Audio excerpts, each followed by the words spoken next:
Tumefurahi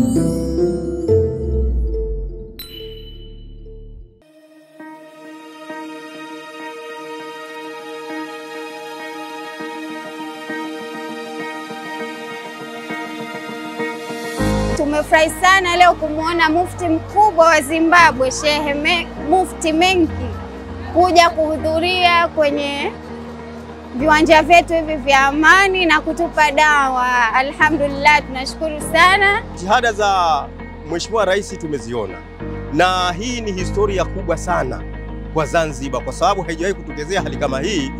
Ni jambo la kushukuriwa sana sana kabisa kufanyika katika nchi yetu. Kwa hiyo suala la utalii ni suala muhimu sana kwa Waislamu na tunatakiwa tulifuatilie na tuliimarishe kabisa, lakini utalii ambao utakuwa na heshima.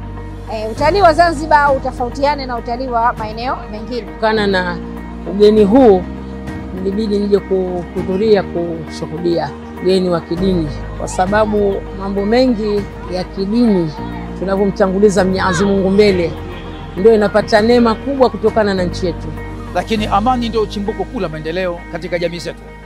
Na Mheshimiwa Rais wetu wa Zanzibar mpendwa Dr. Hussein Ali Hassan Mwinyi amefanya kazi kubwa sana katika kueneza na kuelimisha juu ya amani, juu ya maendeleo, juu ya uwekezaji katika mambo mbalimbali ya kheri, na ujio wa maulama hawa na watu kutoka nchi mbalimbali unakuja kuongeza pia ile harakati ambayo Mheshimiwa Rais anaipeleka mbele katika swala zima la kuweka nchi katika hali iliyokuwa kubwa, katika ubora, katika hadhi njema.